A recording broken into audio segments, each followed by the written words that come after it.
இன்னைக்கு நம்ம பிப்ளியா file princess episode 2 தான் பார்க்க போகிறோம். போன எபிசோடில் எப்படி முடிச்சிருப்பாங்க, இது மாதிரி இந்த போலியான ஃபியான்ஸே வாழ்க்கை முடிஞ்சிருச்சு அப்படிங்கிற மாதிரி சொல்லியிருப்பா. அதுக்கடுத்து கட்டுறாங்க, இங்கே அதான் யோசிச்சுட்டு இருக்கா. இது மாதிரி என் இடத்துக்கு இப்போ வேற ஒருத்தவங்க வந்துட்டாங்க, இனிமேல் என்னால் அந்த லைப்ரரிக்கு கூட போக முடியாது அப்படின்னு சொல்லிட்டு பிரின்ஸ் பேசினதெல்லாம் யோசிச்சு பார்த்துட்டு இருப்பா. இவளுக்கு கிஃப்ட் வாங்கி கொடுத்தது, இவளுக்காக அந்த புக்கை வாங்கி கொடுத்ததெல்லாம் யோசிச்சு பார்த்துட்டு நிற்க. இருந்தாலும் நான் வந்து அதை என் காதால் கேட்கணுன்னு ஆசைப்பட்றேன், இப்படி நான் முடிக்கணும்னு ஆசைப்படலை அப்படின்னு சொல்லிட்டு அங்கேருந்து ஓட. இப்போ மறுநாள் காட்டுறாங்க. மறுநாள் அங்கே காவலாளி சொல்கிறான், இன்னைக்கு நீங்கள் வரமாட்டீங்கன்னு நினச்சேன் எலியானா அப்படிங்கிற மாதிரி சொல்கிறப்ப அவள் சொல்கிறா, இது மாதிரி பிரின்ஸுக்கிட்ட நான் ஒரு மெசேஜ் சொல்லணும் அப்படிங்கிற மாதிரி சொன்னால் அங்கே கிளான் வந்துடுறான். அவர் வந்துட்டு சொல்கிறாரு, என்ன இங்கே ஒரே சத்தமாக இருக்க, அமைதியாக இருக்க மாட்டியா அப்படிங்கிற மாதிரி சொன்னோன்னே எலியானா பார்த்துறாரு. இங்கே என்ன பண்ணுறீங்க அப்படிங்கிற மாதிரி சொன்னோன்னே, இல்லை பிரின்ஸை பார்க்கணும்னு சொல்கிறப்ப உள்ள குரல் கேட்குது. அந்த ஐரின் பொண்ணு குரல் தான். அவள் ஏதோ பிரின்ஸ் கிட்ட பேசிகிட்டு இருக்கா, அது மாதிரி நீங்கள் கொடுத்த கிஃப்ட் ரொம்ப சூப்பராக இருக்குது அப்படிங்கிற மாதிரி சொல்ல, அப்போ பிரின்ஸ் சொல்கிறாரு, இது மாதிரி அந்த கிஃப்ட் வந்து உன் கூட கம்பேர் பண்ணுறப்ப அது ஒரு பெரிய விஷயமே இல்லை, அழகே இல்லை அப்படிங்கிற மாதிரி சொல்கிறான். இதே வார்த்தையை தான் வந்து ஹீரோயின்கிட்ட சொல்லியிருப்பான். இது கிட்டோன்னு அப்படியே ஹீரோயினி வரைஞ்சி போய் நிற்கிறா. அப்போ வந்து இவர் எனக்கு கொடுத்த கிஃப்டெல்லாம் சும்மா தானா, அது எல்லாமே ஒரு பொய்யான விஷயம் தானா அப்படிங்கிற மாதிரி பார்த்துக்கிட்டு இருக்க. இல்லையானா பார்த்தோன்னே அவன் வந்து பயந்துடுறான். என்ன பண்ணுற, நீ வந்து ஆன்டி வீட்டுக்கு தானே போகிறேன்னு சொன்ன அப்படிங்கிற மாதிரி சொல்ல, இல்லை நான் வந்து உங்கள் பர்மிஷன் இல்லாமல் வந்துட்டேன், மன்னிச்சிருங்க, அது மாதிரி இதை கொடுக்கத்தான் நான் வந்தேன்னு சொல்லிட்டு நீங்கள் எனக்காக எடுத்துகிட்டு வந்த புக்கு, இனிமேல் எனக்கு இது தேவையில்லை அப்படின்னு சொல்லிட்டு கொடுத்துட்டு அவள் பாட்டுக்கு வந்துடுறா. அப்படியே ஹீரோ உறைஞ்சி போய் நிற்கிறான். அப்படியே ஹீரோயின் யோசிச்சுட்டே வந்துட்டு இருக்கா. இப்போ தான் நான் ஒரு விஷயத்த புரிஞ்சுக்கிட்டேன், அதாவது நான் அந்த பிரின்ஸ் கிறிஸ்டோபரை வந்து லவ் பண்ணுறேன்னு நினைக்கிறேன், ஆனால் இப்போ பிரின்ஸ் அவருக்காக ஒருத்தரை தேர்ந்தெடுத்துட்டாரு அப்படிங்கிற மாதிரி சொல்லிட்டு அங்கேருந்து சுகமாக வந்துட்டு இருக்க. இதில் என்ன வேறு சொல்கிறான்னா, நான் எவ்வளோதான் படிச்சிருந்தாலும் சரி, எவ்வளோதான் நாலேஜ் இருந்தாலும் சரி, ஆனால் என்னால் அந்த இடத்துக்கு வர முடியல அப்படிங்கிற மாதிரி சோகமாக அங்கேருந்து வந்துகிட்டு இருக்கா. இப்போ மறுநாள் கட்டுறாங்க. இல்லையா வந்து வீட்டில் சொல்லிகிட்டு இருக்கா, அது மாதிரி தேடுவர்கிட்டருந்து லெட்டர் வந்திருக்கு. என்னென்னா அவங்கள்ட்டேருந்து நிறைய புக் வாங்கியிருப்பால அந்த அங்கிள்கிட்டருந்து, அதெல்லாம் திருப்பி கொண்டு போய் கொடுக்கணும், அதுக்காக நான் திருப்பி பேலஸ்க்கு போகணும் அப்படிங்கிற மாதிரி சொல்ல மெய்ட் கேட்குறாங்க, நீங்கள் ஓகே தானேன்னு சொல்லிட்டு. அதான் 4 நாள் ஆகிட்டே, நானே போய் கொடுத்துருவேன் அப்படிங்கிற மாதிரி சொல்லிட்டு இப்போ இங்கே கிளம்பி வந்துட்டாங்க. லைப்ரரி எட்டி பார்த்தா அங்கே உள்ளே இருக்கவங்களாம் பேசிகிட்டு இருக்காங்க.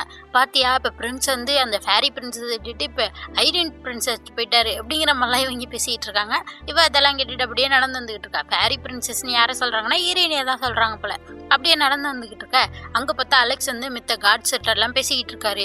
அப்புறம் எலியானாவை பார்த்தோன்னே எலியானாவை கூப்பிட்டு, இங்கே வா, இந்த புக் எல்லாத்தையும் கொண்டு போய் லைப்ரரிக்கு தானே போகிறேன், அங்கே போய் கொடுத்துட்டு, அதே மாதிரி ஆஃபீஸில் இந்த லெட்டரெல்லாம் கொடுத்துரு அப்படின்னு சொல்லிட்டு எல்லாத்தையுமே இவள்கிட்ட கொடுத்து அமுச்சு வைக்கிறாரு. இவளும் சரின்னு சொல்லிட்டு படிக்கட்டில் தூக்கிட்டு நடந்து வந்துக்கிட்டு இருக்கா. அவ்வளோ புக்கை வச்சிருக்கா. பார்த்தா பின்னாடி ஒரு சவுண்டு ஆகுன்னு சொல்லிட்டு திரும்பி பார்த்தா அந்த ஐரின் பொண்ணு கீழே விழுந்து கிடக்கா. இவ பார்த்துக்கிட்டு இருக்கா, ஐயோ ஐரின் உங்களுக்கு என்னாச்சு அப்படிங்கிற மாதிரி சொல்ல, அங்கே ஒருத்தன் வந்து ஐரினை பிடிச்சிட்டு கேட்டுக்கிட்டு இருக்கான். அவன் வந்துட்டு கேட்டுட்டு இருக்கான், ஐயோ ஐரின் உங்களுக்கு என்னாச்சு அப்படிங்கிற மாதிரி சொல்ல, அங்கே கூட்டம் வந்துடுது, என்னாச்சு உங்களுக்கு, சீக்கிரம் டாக்டர் கூப்பிடுங்க அப்படின்னு சொல்லிட்டு. அவள் அப்படியே மயக்கத்துலேருந்து முழிக்கிற மாதிரி முழிச்சு அவள் சொல்கிறா, இது மாதிரி எலியானா தான் இப்படி பண்ணிட்டாங்க அப்படிங்கிற மாதிரி சொன்னோன்னே அங்கே பிரின்ஸ் வந்துடுறான். அவன் வந்து கேட்டுக்கிட்டு இருக்கான், என்னாச்சு, ஏன் இங்கே ஒரு கூட்டமாக இருக்குது அப்படிங்கிற மாதிரி சொல்ல, இந்த ஐரின் அப்படியே சொல்ல ஆரம்பிக்கிறா, இந்த எலியானா தான் என்னை பிடிச்சி தள்ளி விட்டாங்க, இது மாதிரி உங்களுக்கு எனக்கு இடையில எதுவும் இருக்குன்னு நினச்சிக்கிட்டு என்கிட்ட கேட்டாங்க, நான் எதுவும் இல்லைன்னு சொல்லிட்டு எடுத்து தான் சொன்னேன், அதுக்கு கோவப்பட்டு என்னை பிடிச்சி தள்ளிட்டாங்க அப்படின்னு சொல்லிட்டு போய் சொல்லிட்டு இருக்கா. அப்படிங்கிற மாதிரிலாம் இவ பாட்டுக்கு சொல்லிட்டு இருக்கா. அப்பதான் பிரின்ஸ் கேட்கிறாரு, அப்படியா உன்னை ரொம்ப கஷ்டப்படுத்திட்டலா, சரி இது வரைக்கும் உனக்கு என்னென்ன பண்ணா அது எல்லாத்தையுமே சொல்லு, தண்டனை கொடுக்கானா அப்படிங்கிற மாதிரி சொன்னோன்னே அப்படியே அந்த ஐரின் சொல்ல ஆரம்பிக்கிறான், நான் வந்ததுலேருந்தே என்னை வந்து புள்ளி பண்ணாங்க, இது மாதிரி என்னை லோ கிளாஸ்ன்னு நடத்தினாங்க, என்னை சாப்பிடக்கூட விடலை, இது மாதிரி நிறைய விஷயம் பண்ணாங்க, இது எல்லாமே வருங்கால குயினான எலியானாவோட பேரில் தான் எல்லாமே நடந்துச்சு, அவங்க கொடுத்த ஆர்டர் படி தான் எல்லாருமே எனக்கு இப்படி பண்ணாங்க. அதே மாதிரி நான் கிளான் கூடயும் அலெக்ஸ் கூடயும் பேச ஆரம்பித்தோன்னே இவங்களுக்கு இன்னும் கோவம் வந்துருச்சு, அதனால தான் அன்றைக்கி அந்த கார்டனில் போய் என்னை பூ பறிச்சுட்டு வர சொன்னாங்க, போனாங்க, என் ட்ரெஸ் எல்லாம் நினைஞ்சு போட்டு என்னை பற்றி சிரிச்சாங்க அப்படின்ற மாதிரிலாம் சொல்ல, இங்கே எலியானை பார்த்துக்கிட்டு இருக்கா, நான் அப்பெல்லாம் பண்ணவே சொல்லலையே அப்படிங்கிற மாதிரி. இதில் வேறு என்ன சொன்னான்னா, எனக்கு ஸ்நாக்ஸ் கொடுத்தாங்க, பார்த்தா அதில் பூச்சி இருந்துச்சு தரமா அப்படின்னு சொல்லிட்டு அப்படியே நடிச்சிட்டு இருக்க. அப்போ தான் பிரின்ஸ் சொல்கிறான், இவ்வளோ பிரச்சனை இருந்தனால தான் அவள்கிட்ட போய் பேசலான்னு போனியா அப்படிங்கிற மாதிரி சொல்ல, ஆமாம் நான் பேச போனேன், என்னை பிடிச்சி தள்ளி விட்டுட்டாங்க அப்படிங்கிற மாதிரி சொல்கிறா. இது மாதிரி பிரின்ஸ் கேட்குறான், இது மாதிரி எலியானா தான் நிஜமா அவனை தள்ளி விட்டாளா அப்படிங்கிற மாதிரி சொல்கிறப்ப, ஆமாம் அவள் தான் தள்ளி விட்டான்னு. திரும்பி பார்த்தா கை முழுக்க புக்கை வச்சிருக்கா.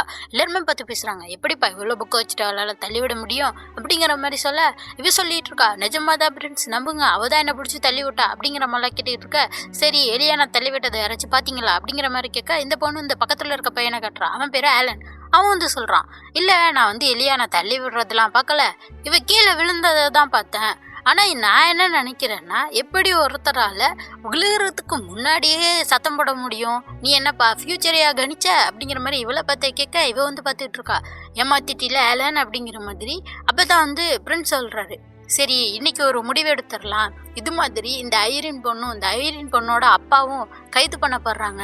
ஏன்னா லேடி எலியானாவை கொலை செய்ய முயற்சி செஞ்சதுக்காக இவங்க 2 பேருமே கைது செய்கிறோம் அப்படிங்கிற மாதிரி சொல்கிறான். அப்படியே எல்லாருமே அசந்து போய் பார்க்குறாங்க. எலியானாவுக்கே பயம், என்னது இப்படியா அப்படின்னு சொல்லிட்டு உடனே இந்த ஐரின் பொண்ணு கத்திட்டு இருக்கா, இல்லை நீங்கள் தப்பாக முடிவு எடுக்கிறீங்க, இங்கே விக்டிம் நான் தான், எனக்கு தான் எல்லா பிரச்சனையும் நடந்துச்சு அப்படிங்கிற மாதிரி சொல்ல இவன் கேட்குறான், சரி நீ சொல்கிறபடியே வருவோம், நிறையா உனக்கு எதிராக இங்கே நடந்திருக்குன்னு சொல்லியிருக்க, புள்ளி பண்ணியிருக்காங்கன்னு சொல்லியிருக்க, அதுக்கு எல்லாத்துக்குமே காரணம் எலியானான்னு சொல்கிற. ஆனால் இந்த பேலஸில் முடிவெடுக்கிற உரிமை இப்போக்கி இருக்க குயினுக்கு தான் இருக்குது. அதாவது என்னோட அம்மாவுக்கு மட்டும்தான் ஆர்டர் கொடுக்குற உரிமையே இருக்குது. அப்போனா நீ சொல்கிறதெல்லாம் பார்த்தா எங்கள் அம்மா தான் உனக்கு இதெல்லாம் பண்ண மாதிரி இருக்கே, அப்போனா எங்கள் அம்மாவே நான் கைது பண்ண வேண்டியதாக இருக்கும். ஆனால் நீ சொல்கிறது மட்டும் பொய்யா இருந்துச்சுன்னு வை, உனக்கு கொடூரமான தண்டனையாக இருக்கும். ஏன்னா ஒரு அரச குடும்பத்துக்கு மேலே புகார் சொல்லியிருக்குன்னு சொல்லிட்டு அப்படிங்கிற மாதிரிலாம் சொன்னோன்னே இவ சொல்கிறான், இந்த விட்னஸ் இருக்கான் அப்படிங்கிற மாதிரி சொல்லிட்டு ஆலனை கட்ட ஆலன் சொல்கிறான், நீ சொல்கிறது எல்லாமே போய் நீ தானாக எல்லாத்தையுமே உருவாக்கிக்கிட்ட, அதுக்கு விட்னஸ் எல்லாம் நான் இருக்க முடியாது. ஆலன் இவளுக்காக வேலை பார்க்குறான்னு சொல்லிட்டு இவன் நினச்சிக்கிட்டு இருந்திருக்கா. ஆனால் அவன் பிரின்ஸுக்காக ஒரு சீக்ரெட்டாக வேலை பார்க்குறவன். அது எலியானாக்கு எந்த பிரச்சனையும் வரக்கூடாதுன்னு சொல்லிட்டு தான் நான் வேலை பார்த்துக்கிட்டு இருக்கவன், அதுவே உனக்கு இப்போ தானே தெரியும் அப்படிங்கிற மாதிரி சொல்ல இவன் முறைச்சிக்கிட்டு இருக்கா, இப்படியே நடந்துருச்சேன்னு சொல்லிட்டு. இது மாதிரி இந்த ஐரின் சொல்கிறா, இது மாதிரி ஆனால் நான் எலியானாவை கொலை செய்யவே முயற்சி செய்யலையே அப்படிங்கிற மாதிரி சொல்ல அப்போ தான் இவன் சொல்கிறான், ஏன்னா அங்கே ஒரு ஏணி உடஞ்சிருந்துருக்குமா, அப்புறம் அந்த டீ பாட்டை கூட இவள் உடச்சிருப்பா, அந்த டீ தூள்லேயும் விஷம் கலந்துருந்துச்சான், இவளே சொல்லியிருப்பா ஸ்நாக்ஸில் பூச்சி இருந்துச்சு அப்படிலாம், அது எல்லாமே அதோட இந்த ரோஸ் கார்டனில் இருக்க அந்த பைப் உடஞ்சி தண்ணி வந்தது, இது எல்லாத்துக்குமே காரணம் இவளோட அப்பா தானா. அதோட என்னென்னா பேலஸ்குள்ளே ஒருத்தன் உள்ளே புகுந்துருக்கான் எலியானாவை கொலை செய்யறதுக்காக, அதை பிடிச்சது கிளான் தான் பிடிச்சி விசாரிச்சு எடுத்துருக்கான். உண்மை எல்லாத்தையுமே சொல்லிட்டாங்க. இது மாதிரி இந்த அப்பா தான் எலியானாவை கொண்டுட்டா ஒரு குயினா ஐரினே இங்கே இருந்துப்பால, அதுக்காக தான் இப்படிலாம் முயற்சி செஞ்சுருக்காரு, இந்த எல்லா உண்மையுமே வெளில வந்துருச்சு அப்படிங்கிற மாதிரி சொல்கிறப்ப தான் எலியானாவுக்கு புரியுது. எலியானாவை கூட லைப்ரரிக்கு வராதிங்கன்னு சொல்லியிருப்பாங்க. இது மாதிரி கிளான் கூட கோவப்பட்டிருப்பான், எங்கே போனீங்க சொல்லாமன்னு சொல்லிட்டு. இது எல்லாமே இவளை பாதுகாக்கிறதுக்காக அவங்க பண்ண முயற்சிகள் தான். இப்போ தான் எலியானாக்கு எல்லாமே புரிய வருது. உடனே இந்த ஐரின் பொண்ணு சொல்ல ஆரம்பிக்கிறா, சரி அப்படி இந்த எலியானாவுக்கு என்ன தகுதி இருக்குன்னு அடுத்த குயினா மாவத்தை பார்க்குறீங்க, இவளை போய் கல்யாணம் பண்ணிக்க பார்க்குறீங்க அப்படிங்கிற மாதிரிலாம் சொல்ல அப்போ தான் அப்படின்னு சொல்கிறான், ஓ இப்போ தான் உங்கள் அப்பாவோட மோட்டிவே புரியுது, இதுக்காக தான் இப்படிலாம் பண்ணிக்கிட்டு இருந்தீங்களா, சரி இப்போ சொல்கிறேன், என்னோட ஃபியான்ஸை பற்றி எனக்கு நம்பிக்கை இருக்குது, அவள் இது எல்லாத்துக்குமே தகுதியானவன் சொல்லிட்டு. இப்போ இந்த ஃப்ளோரில் இருக்க எல்லாருமே சொல்லுங்கள், நீங்களும் அதை ஏற்றுக்கிறீங்களா இல்லையா அப்படிங்கிற மாதிரி கேட்குறப்ப தான் எல்லாருமே சொல்ல ஆரம்பிக்கிறாங்க, இவ படிப்பு அறிவு வச்சு எல்லாருக்கும் எவ்வளோ உதவி செஞ்சுருப்பா, இவ எவ்வளோ யூஸ்ஃபுல்லாக அவங்களுக்கு சொல்லியிருக்கா, அதே மாதிரி நிறைய புத்தகங்கள்லாம் அவங்களுக்கு அமைச்சிருக்கா, அதுலேருந்து அவங்க புது வகையான மூலிகையெல்லாம் கண்டுபிடிச்சிருக்காங்க, தெரிஞ்சிருக்காங்க, நிறைய குக் புக்லேருந்து நிறைய கற்றுருந்துருக்காங்க, புதுசாக சமைக்கிறதுக்கு புது வகையான மீன்களை பற்றி கற்றுருக்காங்க, இது மாதிரி நிறைய உதவி செஞ்சுருக்காங்க இருக்க எல்லாருமே சொல்ல ஆரம்பிக்கிறாங்க, இவங்க எங்களுக்கு அவ்வளோ உதவி செஞ்சுருக்காங்க, அது பண்ணியிருக்காங்க இதை பண்ணியிருக்காங்கன்னு சொல்லிட்டு. அவ்வளோதான், இதை கேட்டோன்னே பிரின்ஸுக்கே ரொம்ப சந்தோஷமாக இருக்குது. ஏரேனியை பிடிச்சிட்டு நின்றுட்டு இருக்கான். அப்போ தான் இன்னொரு விஷயத்தையும் பிரின்ஸ் சொல்ல ஆரம்பிக்கிறாரு, என்னன்னா இது மாதிரி போன எபிசோடில் பார்த்துருப்போம், ஒரு ப்ளூ கலர் ஜாடி பார்த்துருப்பாங்க, இது அரச குடும்பத்தோட ஒரு பொக்கிஷம். அதை பற்றி எலியானா பார்த்துட்டு என்ன சொல்லியிருப்பானா, இது போலியானது, இது புக்கில் இருக்க மாதிரி இல்லையே, இது பொய்யானது தானே அப்படிங்கிற மாதிரி கேட்டிருப்பா. அதுக்கப்புறம் தான் இவங்களுக்கே தெரிஞ்சிருக்கும், விசாரித்து பார்த்ததுக்கப்புறம் பார்த்தா அதை யாரோ மாற்றிருக்காங்க, உண்மையானதை யாரோ தூக்கிட்டு போயிருந்துருக்காங்க. அதுக்கப்புறம் தான் விசாரித்து எல்லாத்தையுமே கண்டுபிடிச்சிருப்பாங்க. பார்த்தா அதை எடுத்துகிட்டு போனது இந்த ஐரினோட அப்பா தான். அதுக்கான எல்லா ஆதாரமுமே இவங்களுக்கு கிடச்சிருது. அவங்க எங்கே ஒளிச்சு வச்சிருக்காருன்ற கொண்டு இவங்களுக்கு தெரிஞ்சிருச்சு. இந்த ஜாடி மட்டும் பொய்யானதுன்னு லேட்டாக வெளில தெரிஞ்சிருந்தா இந்த அரச குடும்பத்துக்கு, ஒரு நோபல் குடும்பம் தான் இந்த பரிசை கொடுத்துருந்துருப்பாங்க பொக்கிஷமா. அந்த குடும்பத்துக்கு அசிங்கமாக போயிருக்கும்.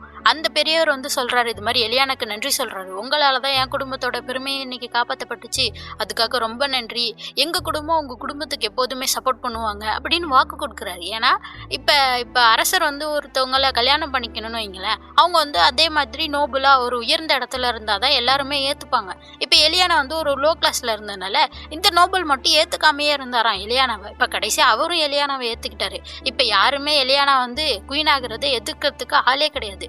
இதை நினச்சி தான் ஹீரோவும் சந்தோஷப்பட்டுட்டு இருக்கான். இதில் வேற என்ன சொல்கிறான்னா, நீயே போகணும்னு நினச்சாலும் நான் உன்னை விடவே மாட்டேன், நான் அன்னையிலேருந்து இன்னைக்கு வரைக்கும் உனக்காக காத்துக்கிட்டு இருந்தேன்னு சொல்லிட்டு இவங்க 2 பேரும் சின்ன பிள்ளையா இருக்கிற ஃபோட்டோவை கட்டுறாங்க. அதை பற்றி நம்மளுக்கு போக போக தான் தெரியும். அதோட இந்த எபிசோட் முடிஞ்சிச்சு. அடுத்த எபிசோட் போக்கணும்னா மறக்காம சேனலை சப்ஸ்கிரைப் பண்ணிக்கோங்க. பை.